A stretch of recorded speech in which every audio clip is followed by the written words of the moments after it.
ஹாய்மா, எல்லோரும் எப்படி இருக்கீங்க?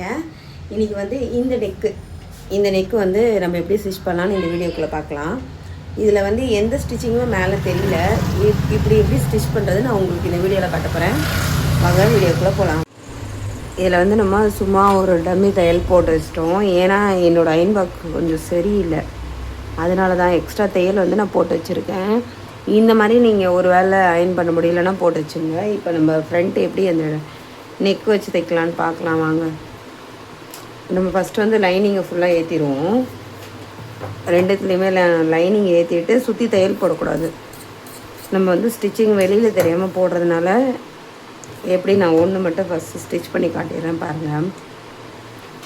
நான் ஒரிஜினல் சைடே காட்டுறேன்.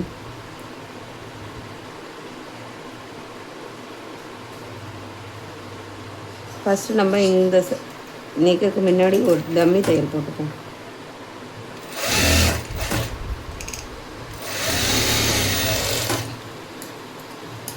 இதுதான் வந்து இப்போ வந்து அர்க்காத்.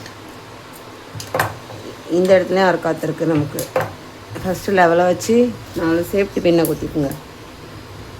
உங்களுக்கு சென்டர் தெரியணும் இல்லையா, அதனால். எதுக்கு சேஃப்டி பின்னை குத்திக்கிறோன்னா நம்ம தைக்கும் போது எதுவும் மிஸ் ஆகிடக்கூடாது, அளவு மாறக்கூடாதுன்றதுனால. இப்போ வந்து ஒரிஜினல் சைடு திருப்பி வச்சுங்க. ஒரிஜினல் சைடு திருப்பி வச்சுட்டு இதில் ஒரிஜினல் எங்கே வருதுன்னு பாருங்கள். கேன்வாஸ் வைக்கையில் பின் பண்ணும்போது தான் இதில் பின்னு நீங்கள் எந்தளவு கரெக்டாக பண்ணுறீங்களோ நெக்கு அந்தளவு கரெக்டாக வரும். இங்கே தெரியுதா அர்க்காத்து? கரெக்டாக அர்க்காத்தில் வச்சு தான் நான் பின் பண்ணுறேன். அந்த மாதிரி பண்ணிங்கன்னா உங்களுக்கு நெக்கு எங்கேயுமே மிஸ் ஆகாது, ரொம்ப ஈஸியாக இருக்கும் தைக்கிறதுக்கு.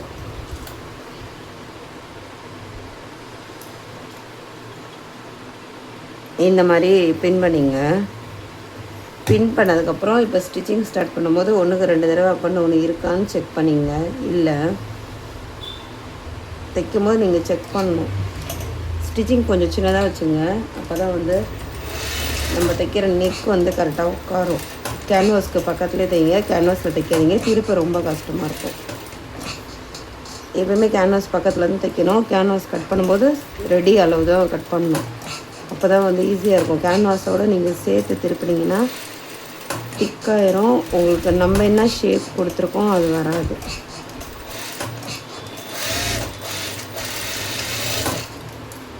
அவ்வளோதான். நம்ம ஸ்டிச்சிங் வந்து கேன்வாஸ்க்கு பக்கத்தில் போட்டிருக்கோம். இப்போ இந்த பின்னெல்லாம் ரிமூவ் பண்ணிடலாம். பின்னெல்லாம் ரிமூவ் பண்ணிட்டு ஒரு தடவைக்கு உங்களுக்கு டவுட் இருந்ததுன்னா பார்த்தீங்கன்னா தெரியும், இந்தளவு கிளியராக வரும். இப்போ என்ன பண்ணோன்னா நம்ம கொஞ்சம் கிளாத் விட்டுட்டு கட் பண்ணிக்கலாம் இந்த ஷேப்பெல்லாம் திருப்புறதுக்கு. இப்படி கட் பண்ணிவிட்டு குட்டி குட்டி அர்க்காத் கொடுத்துங்க. குட்டி குட்டி கட்டு கொடுத்தீங்கன்னா திருப்பதுக்கு ரொம்ப அழகாக வரும். இந்த இடத்துல வந்துட்டோம் இந்த நல்லா டார்க் நம்ம டீப்பாக ஒரு வீ கொடுத்துருக்கோம் இல்லையா, அதுக்காக அந்த இடத்துல கொஞ்சம் டீப்பாகவே கட் பண்ணுங்கள். டீப்பாக கட் பண்ணுங்கன்னா த்ரெட்டாக கட் பண்ணுற போகிறீங்க, டீப்பாக கிளாத்தை தான் கட் பண்ணணும். இப்படி திருப்பிட்டு நம்ம அயன் பண்ணணும். நான் அயன் பண்ணிவிட்டு காட்டுவேன் உங்களுக்கு. ஒன்றுமே கிடையாது. இப்படி திருப்பிட்டு இங்கே பாருங்கள், நம்ம கையாலேயே தேய்ச்சி விடலாம், அழகாக திரும்பும். நீங்கள் ஒரு வேளை கரெக்டாக தைச்சிருந்தீங்கன்னா கண்டிப்பாக அழகாக திரும்பும். இதில் ஜஸ்ட்டு ஒரு அயன் கொடுக்கணும். நான் உங்களுக்கு அயன் பண்ணிவிட்டு காட்டுறேன் ஃபியூ மினிட்ஸ். இப்போ நான் அழகாக அயன் பண்ணி எடுத்துகிட்டு வந்துட்டேன். இப்போ என்ன பண்ண போகிறோன்னா நம்ம லைனிங்கில் தான் தையல் போட போகிறோம். இப்போ வந்து இந்த பின்னெல்லாம் ரிமூவ் பண்ணிடலாம்.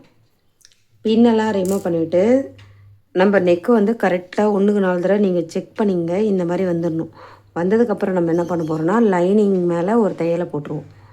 இதை லைனிங் சைடு திருப்பிட்டு இப்போ நம்ம ஸ்டிச்சிங் வந்து லைனிங்கில் தான் போட போகிறோம். அப்போ தான் வந்து நெக்கு நம்ம எப்படி போட்டிருக்கோமோ அதே மாதிரி உட்காரும். ஏன் நான் ஒரிஜினலில் வச்சு அயன் பண்ணியிருக்கேன்னா, ஃப்ரண்ட் நெக்குன்னு போது சில பேர் என்ன பண்ணுவீங்கன்னா லைனிங்கை ஃப்ரண்ட்டில் கொஞ்சம் தெரிகிற மாதிரிலாம் விட்டுருவீங்க.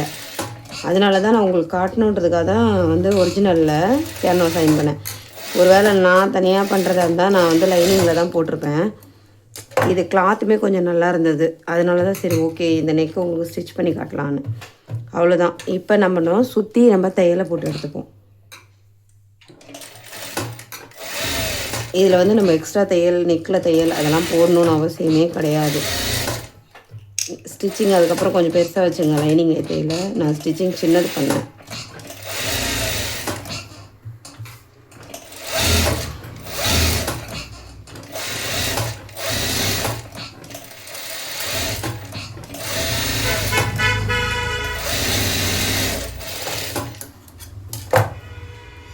அவ்வளோதான் ஃபினிஷ்.